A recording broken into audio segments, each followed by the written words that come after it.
Well, you'll find it helpful to turn actually to Luke chapter 10, if you have a Bible, and also to have your outline out as well. And we're in part 2 of what is a 3-part series of messages looking at how we can love beyond the limits. Now, we said last week that we all have limits to our love. That's what we were thinking about last week. Now, we like to think that we don't. We all say, no, I love people, I'm okay with that. But actually, we all have limits to our love. We all say that we love people, and that's a good thing. But we all get to a limit. We all get to a certain point where we'll only go and we'll go no further. Some of us, of course, have a higher capacity to love than others. But even then, all of us, we all have a limit to our love. Now, if you missed the message last week, I highly recommend that you order the CD or watch online, because what we did last week is we laid a foundation for us where we talked about the fact that love is what matters the most. The Bible tells us that the greatest commandment Jesus gave to us was to love God and to love people. That's what matters. And so this week we're going to look at, well, what does that look like in practical terms? And this week we're going to look at why love is kindness. 1 Corinthians 13 verse 4 says, this great chapter on love says, love is kind. It says that we need to be kind. That's what love is, or an aspect of love. So what is kindness? Well, kindness is love in action. Last week I said that love is not a feeling, it is something you do. Now, love does create feelings, it produces feelings, enormous emotions. But love is not a feeling, it is an action. It is a belief that you put into your behavior. And the Bible says that kindness is love in action. And so Jesus tells a story one time to illustrate this truth after he's questioned by this teacher of the law. We read it a moment or so ago. And it's known very often as the story of the Good Samaritan. And it's a famous story. Many of us have heard it before, I guess. Now, Jesus tells this story of 3 men who were traveling on the road from Jerusalem to Jericho, which was a very bad road. It was known for muggers and for thieves and robbers. It was not a road that you really wanted to walk down alone. And 3 men, they encounter a crime scene. And each of them responds to the crime scene in a different way. And Jesus says that these 3 men represent your 3 choices in life. And you're going to go through life with one of these attitudes towards the people around you, particularly the people in pain. The first attitude is this. It is the keep my distance attitude. That's the first attitude that we see here, keep my distance. And let's be honest, we all often have this type of attitude.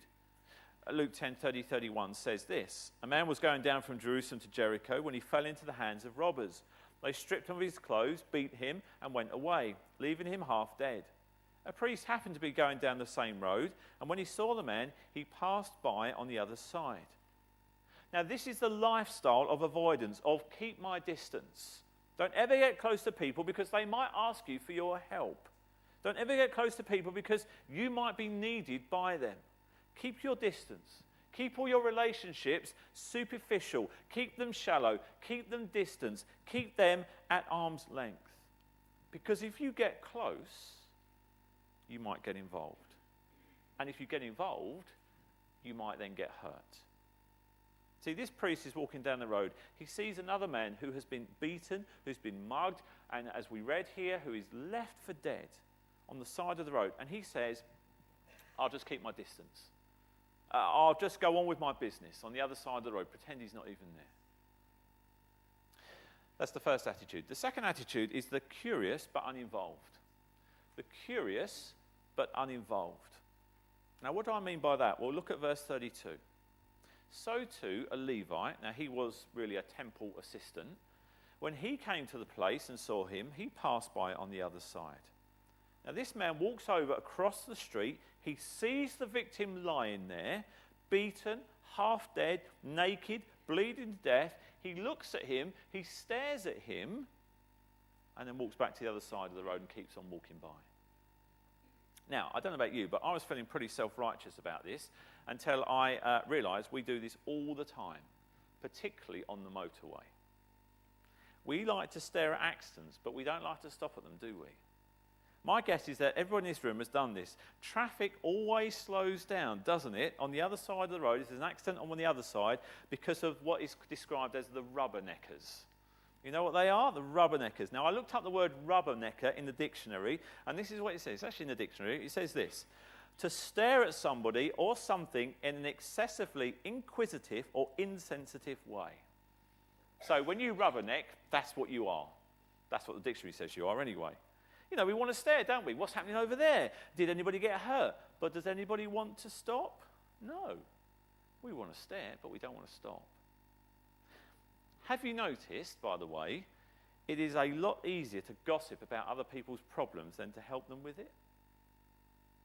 We love to talk about other people's problems, don't we? We love to discuss other people's problems. We love to read about other people's problems. Why do you think that these gossip magazines or these people magazines are the most popular magazines in the world? It's because we like to read about other people's misfortune. We don't want to do anything about it. We're curious, but we're uninvolved. Now, the third attitude is the response of the Good Samaritan, which is this: treat others how I want to be treated. Treat others how I want to be treated. This is the third attitude, and we're going to look at this in more detail. But we see it here in verse 33 in the passage. But a Samaritan, as he travelled, came where the man was, and when he saw him, he took pity on him.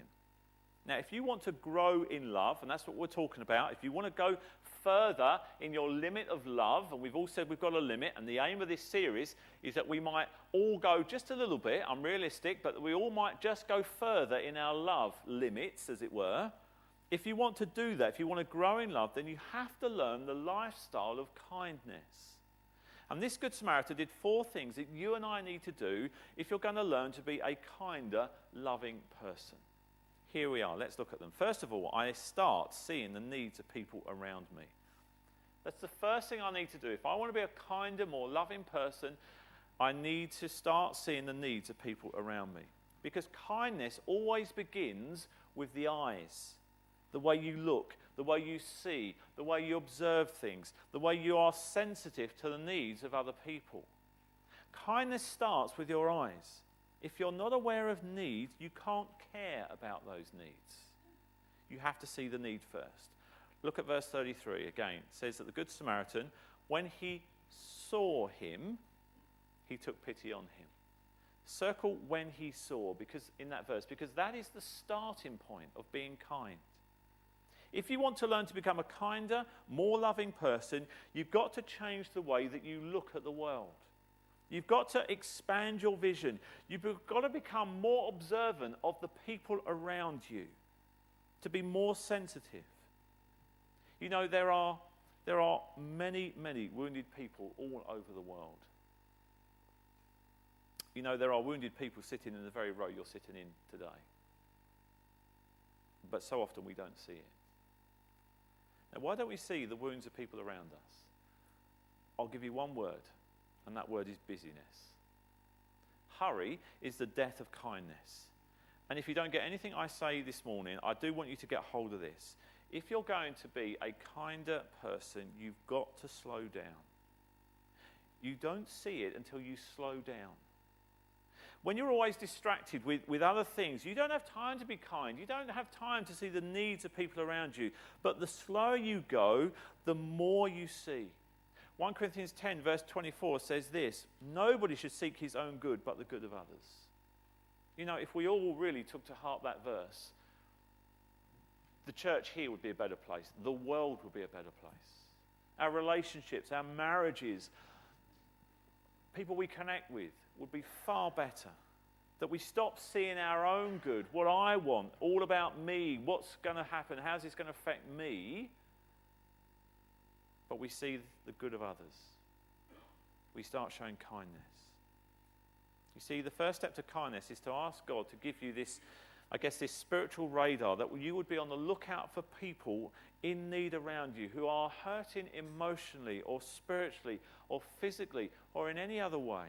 Those who need help, those who need encouragement. You know, we find it so much easier to tear people down than to build them up, don't we? Now, some of you don't need this message this morning. You were born sensitive. It's part of your DNA. You were born with this antenna. You automatically, when people are in need, you see people in need around you. You sense pain. You watch body language. It's not that, now don't get all sort of super spiritual on us. It's not that you're more spiritual than us, okay? Don't think, well, we're all right. We can sit back and relax now. No. You're just wired that way. God's just made you that way. That's your character. And that's good. On the other hand, the rest of us have spiritual ADHD. It's so easy to get distracted. It's easy to be task-focused. It's easy to not be sensitive to what's happening around you. But if we care, we will be aware of things. So the starting point to kindness is to say to God, Lord, please, will you open my eyes of my heart that I may not only just see you, but I can see the needs of people around me. Remember, love God, love other people.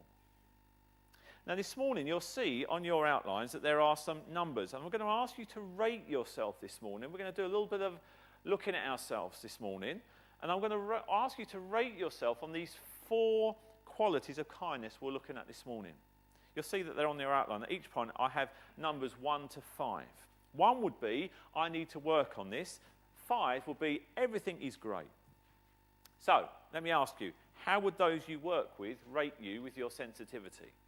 How would your children, if you have them, rate you on your sensitivity to their needs? How would your spouse rate you on sensitivity? Don't ask them now if you're sitting next to them.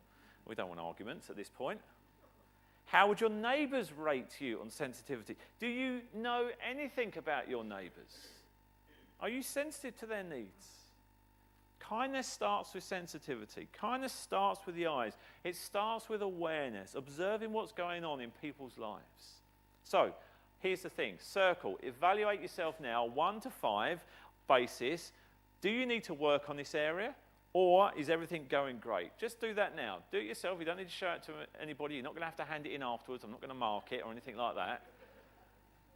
Circle one of those numbers now. Just be interested to see what you think. If you're married later, you might want to show it to your husband or your wife and go, what do you think? And they go, no way, you're right down that end of the scale. But, you know, you can talk about that when you get home. You see, what you need to do is you need to start seeing and stop ignoring. Look at Galatians 6, verse 8. The person who plants selfishness, ignoring the needs of others, harvests a crop of weeds. All they have to show for his life is weeds. Interesting verse, isn't it? See, let's be really honest about this. This is not easy stuff. It's not always easy to see the needs of other people, especially when they're on the other side of the road. And some of us, by the way, are really, really good, and this is a failing of many of us, but we're really, really good at hiding things. How are you? Fine, thanks, when their life is in complete mess. The more we love each other, the more we'll be open to each other. You can't help. We can't help you unless you share, and share with the right people. You see, it's seeing the needs. It's the starting point of kindness. It's how you look at things. It's looking at the needs of people around you. Secondly, second step, I sympathise with people's pain. I sympathise with people's pain. This is what the Good Samaritan did. See, it's not enough just to see people's needs. You must feel their emotions. You must sympathise with their pain. Luke 10:33, it says, when he saw him, notice, he took pity on him. Circle the word pity. Because first of all, his eyes kicked in. Then his ears and his heart kicked in, and he's filled with pity. The Bible tells us to weep with those who weep. In other words, we share their sorrow. We enter into their emotions. We feel what they feel. How do you do that? How do we increase the ability to be more sensitive, more a sympathetic person? Well, if sensitivity begins with our eyes, sympathy begins with our ears. It's learning to listen. Learning to listen is a secret of genuine sympathy. Because the better listener you become, the more sympathetic you become. And you know, sometimes kindness is just listening to the other person.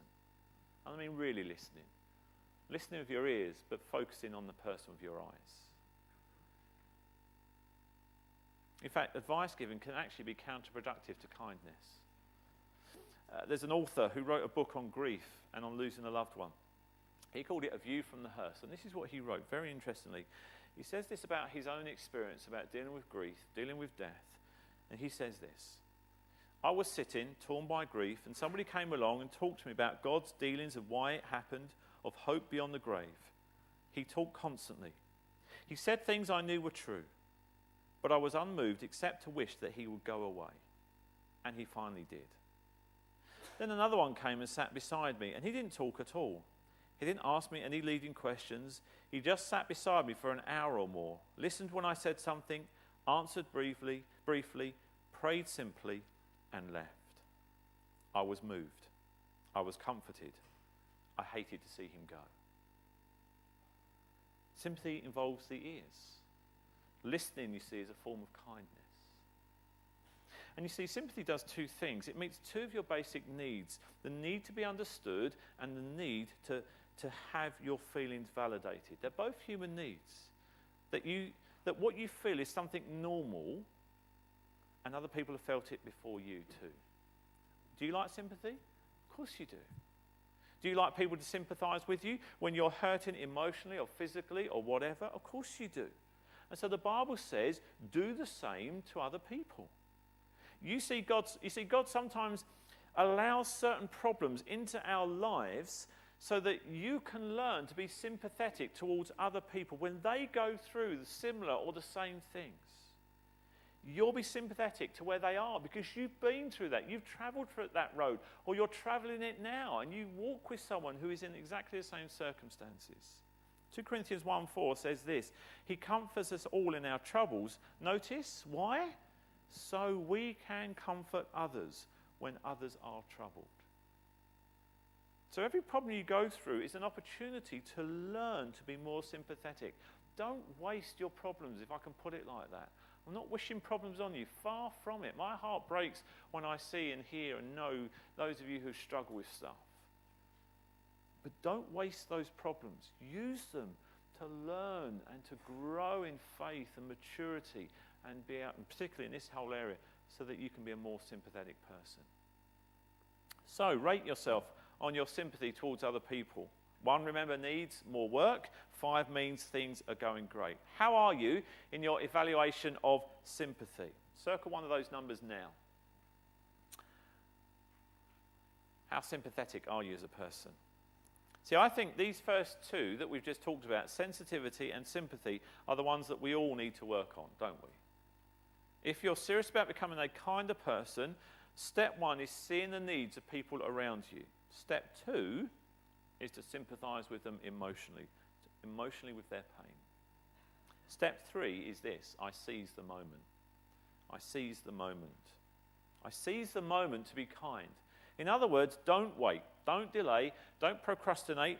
Do what you can at that very moment. And this is the third thing that the Good Samaritan did. Look at verse 34. He went to him, this is the man that's been beaten up. He, the Good Samaritan, went to him and bandaged his wounds, pouring on oil and wine. Then he put the man on his own donkey, brought him to an inn, and took care of him. He took action. As we said last week, love is something you do. He didn't just say, well, I'm really sorry for this guy. Isn't it a shame? Isn't that just too bad? No, he actually did something. He didn't pretend he was superior, and he didn't talk down to him. He uses what he had with him. And the verse says that he dresses the man's wounds with wine and oil. Now, why did he do that? Well, that's all he had on his donkey. The wine worked okay because it's alcohol, so it's like an antiseptic. The oil worked okay because it would be soothing to the wounds that he had. And then he says, notice he says that he dressed him with his bandages. Have you ever thought, where did he get those bandages from? Obviously, this guy is not a doctor, is he? He doesn't have a first aid kit with him. And the man who's been beaten up, he's been stripped naked, so he didn't have any clothes. Where are the bandages from? Well, I think the bandages are the Samaritan's own clothes. He takes his shirt off, perhaps, he rips it up, and he starts bandaging this poor, unfortunate victim. The point is this: he did what he could with what he had at that particular point. He didn't call a professional. He says, I'll take care of this man's needs. I'll move into action right now. And he did what he could with what he had at that particular time. Proverbs 3:27-28 says, "Do not withhold good from those who deserve it when it's in your power to help them. If you can help your neighbor now, don't say, 'Come back tomorrow and then I'll help you.'" Circle the word "now" in that verse. Never walk away from somebody who deserves your help. See, the world is full of wounded people. As I said, in the very row you're sitting in right now, there are wounded people there. Have you ever thought how many people in your life you know who are wounded? They are, if you like, the walking wounded.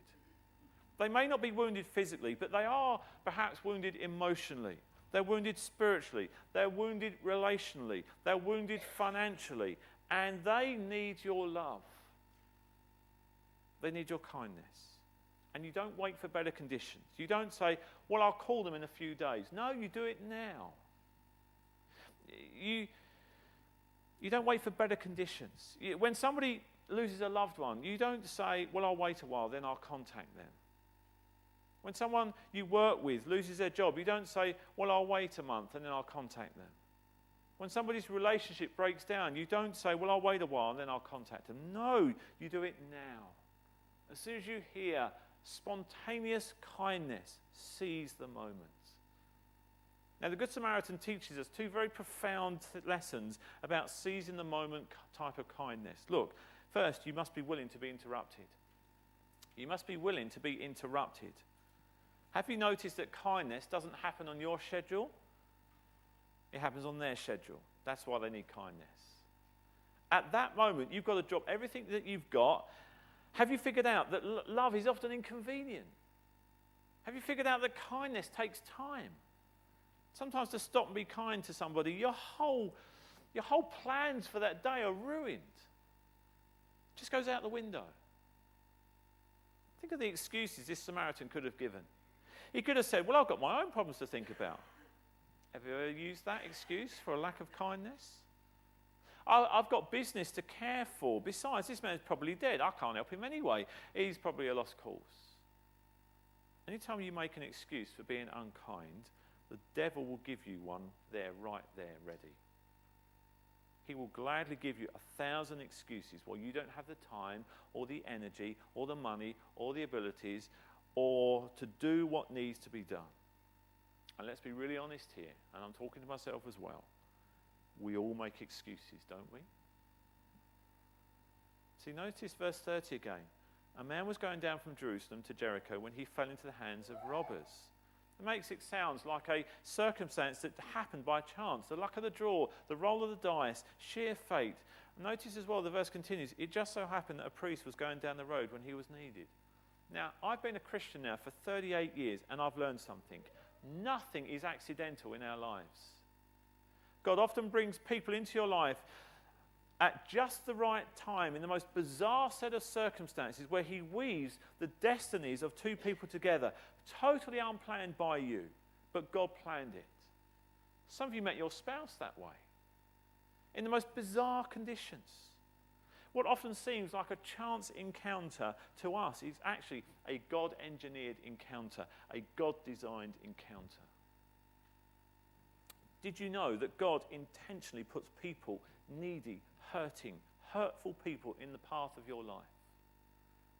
They're in front of you all of the time, and so often we don't see them because we're insensitive or we're unsympathetic, but God puts those people around us all the time in order for them to get ministered to and in order for you to learn kindness. Because that's the way we learn kindness. We don't learn kindness by reading a book or going to a course about it. You learn kindness by being kind. And you don't learn kindness by being kind to your kids and then they give you a big hug back. You learn real kindness when you don't get anything out of it. And it costs you in your schedule or in your time or money or whatever it is. Because God has uniquely placed individuals in your path. And do you know what? This is going to happen to some of you this week. You're going to have a divine encounter. You're going to go to maybe, I don't know, let's say you're going to go to the supermarket or to the petrol station, and there's going to be a person on the checkout who needs a kind word because she's having a really tough time at the moment. Or there's going to be somebody in your neighborhood who needs your love And God's going to give you an opportunity, and you have a choice at that moment. Will I seize the moment, or will I let it go? Will I just say, forget it, and say, well, I'm too busy, I'm too tired, I don't have the energy, or whatever excuse that we have. See, God has given you the opportunity not only to show kindness, but also for you personally to grow in kindness. That's how we learn to love. If you're going to be kind, you must be willing to put up with interruptions. You must be open. But secondly, we see here is that you must be willing to take risks. You must be willing to take risks. You know, many times the one thing that keeps you from being kind is your own fears. Do you realise that? Fears make us unkind. You know, the most cruelest people are the most fearful people. So you have to look at your fears. Just imagine the fears the Good Samaritan could have had here. They were all legitimate fears. He could have said, well, what if I go over and help this guy who's beaten up? He's naked, he's lying on the side of the road, dying. What if the robbers are still there? I could lean down to help this guy and they'll beat me up. They'll take my clothes, take my donkey, take my riches. That's a legitimate fear. He could have said, what if I go over and help this guy and it's a trap? He jumps up and he beats me up and he takes all of my possessions and leaves me beside the side of the road. What if it's a trap? Again, that's a legitimate fear. Or he could have said, what if I go over to help this man and he rejects my help? He says, I don't need your help. Leave me alone. You're a Samaritan. Now, here's the thing. Jews and Samaritans were mortal enemies. They were divided by race and religion and politics. And they hated each other deeply. This had gone on for years. For a Samaritan person to help a Jewish person was unheard of. What if he rejects me? And then I feel stupid. What if I go over to help this guy and I kneel down to take care of him and other people come along and they think that I did this? They'll haul me off to jail. It'll take a long time to explain that I wasn't the guy that hurt him. I was just trying to help. Today we'd say, well, what if he sues me? It's a legitimate fear. Again, he could have said, what if I go over and help this man and I can't really help him? I don't know what to do. I don't know what to say. I'm not trained in first aid. How many times have you not helped somebody because you thought, I don't know what to say? Maybe you don't need to say anything. Maybe you just need to go over and say, I know you're hurting. I just want to let you know that I really care. That's all you need to say. What if he asks me to do something that I can't do? Then I'll feel inadequate. I'll feel stupid. Again, legitimate fear. All kinds of legitimate fears. There's one other big fear that we don't talk about much, but I'll mention it this morning because it's important to understand. And I think this is one of the biggest fears that we face. We often don't want to get involved in other people's pain and other people's brokenness because it reminds us of our own pain and brokenness. We've got the pain in our lives, and what we've done is we've pushed it down. And we pushed it deep down. We've got a lid on it. But actually, if we're honest, it's bubbling under the surface. But I'm afraid to get close to anybody else because if I start dealing with their pain, all of a sudden, my pain is going to bubble out. On the other hand, if I can ignore your pain and your brokenness, then I can pretend that I don't have any pain or brokenness. I don't have to face mine if I don't have to face yours. On the other hand, dealing with somebody who's broken might cause me to see my own brokenness. If I deal with you and say I feel like sometimes that, I don't know, that sometimes I feel like I'm going crazy, then it brings up this fear in me. What if I am going crazy? Maybe I don't want to deal with that woman whose husband's just walked out on her because it reminds me of the pain when my husband walked out on me. And I don't want to deal with that pain. I don't want to deal with that pain of someone who I know is in real pain because they've just lost a loved one. And I don't want to deal with that because I haven't dealt with my own pain in dealing with a bereavement I faced in the past, maybe many years ago. I don't want to deal with a guy who's lost his job because it reminds me how inadequate I felt when I lost my job. See, the truth is, it is fear that makes us unkind. And we need to deal with others, and we need to let God deal with us in love. Look what the Bible says in 1 John 4:18. There is no fear in love. Perfect love casts out all fear. Jesus said it like this in Matthew 7:12, treat other people exactly as you would like to be treated by them. So, on your outline, rate yourself on spontaneous kindness. How quick are you when you see a need? When you sense a need, you sympathise with a need. How quickly do you spontaneously act? How good at you at getting involved quickly? Is this the one where there's a little delay and you have to think about it, or do you do it immediately? Rate yourself now. I told you we were going to be looking at ourselves this morning. You know, when the inevitable crises of life come into your life, who's going to be there for you? You see, this is why, and you hear me talk about it a lot, and you might think I'm a broken record, but this is why I'm constantly talking about small groups. That's why they're so important. That as each small group grows in love for each other, as it develops, your small group should be there for you. It takes time. You have to learn to trust each other, but it's well worth it. And I believe it will happen. I have seen it happen. It does happen in many groups. Who's going to be there for you in your life when you need them, when you're in crisis? I think that's why it's crucial that you need to be in a small group. And if you're not in a small group, or you've not been going for a while, I really encourage you to do that. Not only just so that you will be cared for and ministered to, but so that you can minister and care for others. That's the third step. Fourth and final step. I spend whatever it takes. I spend whatever it takes. You start seeing the needs of others, you sympathise with their pain, seize the moment to be kind, and then you spend whatever it takes. Because here's the thing, there is always a cost to kindness. There is always a price tag. It will cause you to sacrifice maybe time, maybe even money, maybe energy, maybe even reputation. It will cost to be kind. Look at Luke 10:34-35. Then he, the Good Samaritan, put the man on his own donkey and took him to an inn where he took care of him. The next day he handed the innkeeper 2 pieces of silver. These were denarii, which were about 2 months' worth of wages, and told him to take care of the man. If his bill runs higher than that, he said, I'll pay the difference the next time I'm here. You see, this guy did all he could to take care of a total stranger. Remember, he doesn't know this guy. And first he ministers to him, and he administers first aid at the scene of the crime. Then he takes him to a hotel. He puts him on his donkey, which, by the way, means that he walked. So he had to walk probably the 20 or so miles to Jericho because he put him, this hurting man, on his donkey. He gets him to this hotel. He checks him in. He nurses him through the night. He cares for him. He then provides for his ongoing care, and then he pays the bill. Then he says, by the way, I'll be back this way in a little while. Put it on my tab, any extra costs.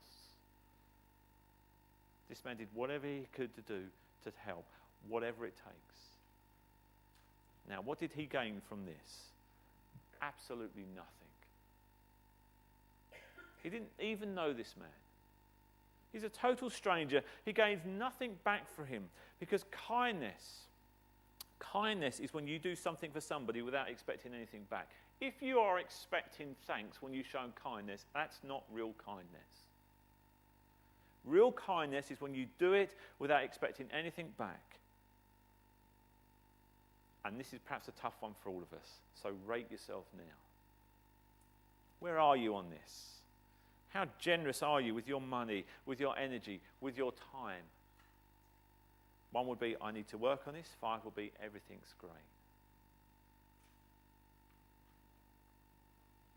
Now, as we close, I don't often do this, but I'm going to give you some homework for the week. You've been doing your little things, so I thought, well, might as well, we're in the school mode, we might as well do some homework as well, shall we? So here's my homework for this week. And you'll see at the end of your outline, you'll see the sentence that says, this week I will show kindness to, and then there's a blank, okay? I want you to write in the name of somebody specific, or just write their initials, okay?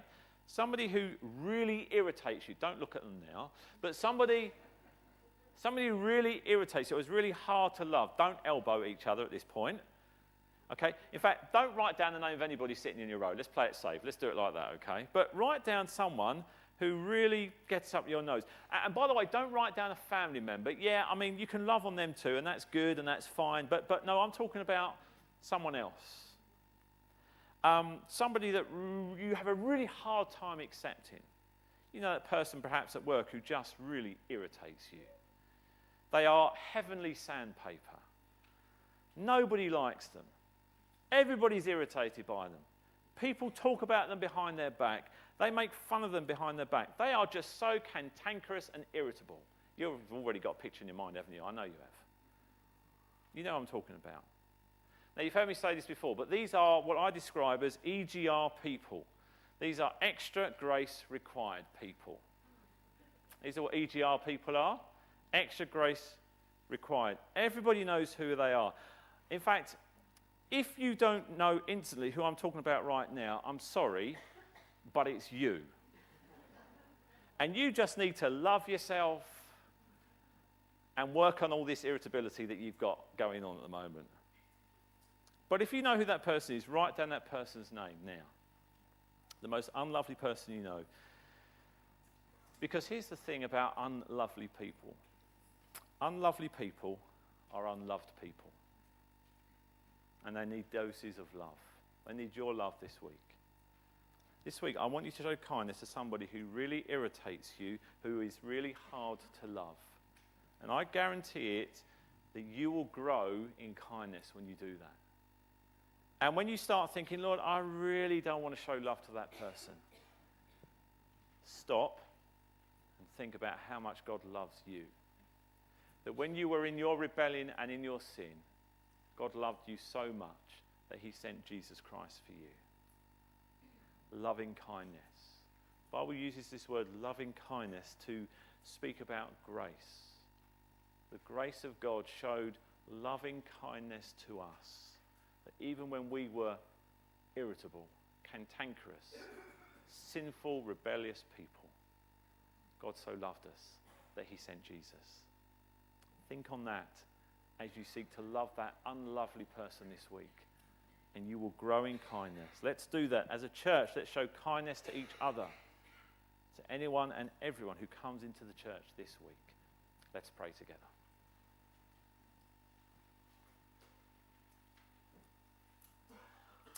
I'd like to invite you to follow me in this prayer right now. Maybe you just want to echo this in your heart, say this in your mind maybe, as I pray on everybody's behalf.